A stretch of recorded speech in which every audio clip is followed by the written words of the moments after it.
Dios ama al ser humano. La esencia de Dios es el amor. Y para expresar ese amor, creó a la primera pareja humana, colocándolos en un sitio pleno de bendiciones para ser disfrutado por ellos.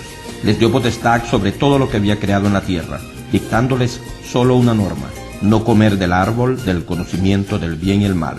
La relación entre Dios y ellos era directa, sin inconvenientes, ya que la condición de Adán y Eva era de pureza, inocencia y santidad. Satanás, por medio del engaño, motivó a Eva y ésta a Adán a comer del fruto prohibido, desobedeciendo así la regla que les había sido dada. Esto trajo como consecuencia el rompimiento de la perfecta relación que existía entre Dios y el hombre. Entiéndase como hombre a toda criatura humana, ya que la desobediencia de éste le convirtió en pecador, dañando así la condición de pureza y santidad exigida por Dios para mantener comunión con él. A causa de esto, entraron a la humanidad propiedades negativas para las cuales el hombre no fue creado: pecado, enfermedad, malos sentimientos, muerte y otros, siendo de este modo separados del amoroso Dios que los había creado. Sin embargo, Dios sigue amando al ser humano con un amor lleno de compasión y misericordia, aunque por causa de su naturaleza santa, Dios aborrece el pecado del hombre.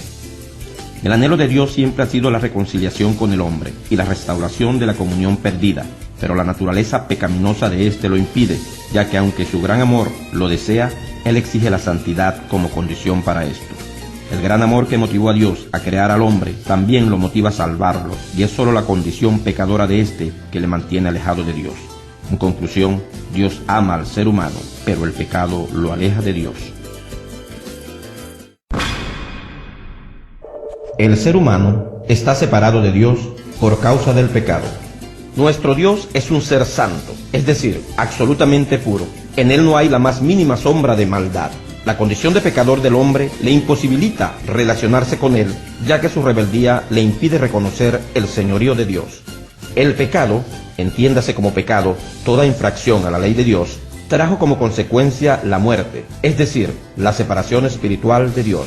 El pecado original cometido por nuestros primeros padres hizo que la humanidad recibiera como herencia espiritual la naturaleza pecaminosa, es decir, la inclinación a hacer lo malo, por lo cual todo hombre está separado de Dios por esta condición. La desobediencia del hombre a la ley divina, además de muerte, trajo condenación sobre la humanidad. La inocencia original del hombre se perdió como consecuencia de su transgresión, haciéndolo merecedor de castigo. De modo que después de la falta de Adán y Eva, tenemos a una humanidad separada de Dios, muerta espiritualmente, de naturaleza pecaminosa, inclinada hacia el pecado, reprobada por Dios, condenada al castigo eterno. Sin embargo, el inmenso amor de Dios hizo que éste proveyera al hombre de una vía de escape, un camino que restableciera la comunión perdida y que pudiera restituir al hombre la vida que lamentablemente perdió en el huerto del Edén. Ese camino, que no solo da vida al hombre, sino que es la vida misma, es Jesús. Jesucristo es la vía de escape. Recordemos que el pecado del hombre no solo lo separa de Dios, sino que también lo condena a castigo eterno. Sin embargo, el inmenso amor de Dios le proveyó de una vía de escape, de un camino de reconciliación que pudiera volverle a la vida. El hombre tenía que pagar la deuda que poseía con Dios con su propia vida. Sin embargo, el sacrificio por esa deuda debía ser perfecto, condición que el hombre no podía llenar ni con su vida ni con la de los animales que ofrecía. Jesús mismo tomó el lugar que nos correspondía a nosotros como deudores, como culpables, y entregando su cuerpo y derramando su sangre, pagó la deuda y borró las culpas que nos condenaban. La humanidad entera estaba bajo el dominio del pecado. Esto hacía que todos los seres humanos fueran merecedores del castigo de Dios. Sin embargo, el Señor Jesucristo, motivado por el más grande amor, tomó todos los pecados del hombre, por los cuales tenía que pagar, y echándose la culpa sobre él, se sacrificó, pagando de una vez y para siempre todo lo que nosotros debíamos pagar con nuestras propias vidas. Es de esta manera que la relación que se había roto entre Dios y el hombre es restablecida por Jesús a través de su sacrificio, ya que éste restaura el puente de comunicación, convirtiéndose él en el único y necesario camino para la reconciliación con Dios. El sacrificio de Jesús nos rescata del dominio del pecado y nos justifica delante del Padre, no porque tengamos méritos propios para que eso suceda, sino que en su inmenso amor y de forma gratuita, Él acepta el sacrificio de su Hijo a nuestro favor. Nadie más pudo, ni podrá jamás entregar su vida por la humanidad. Solo Jesucristo, con su amor, pudo pagar por nosotros.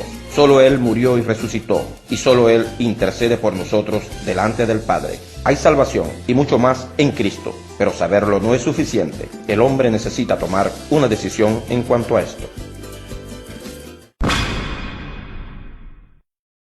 Necesitas aceptar a Jesús como tu Salvador.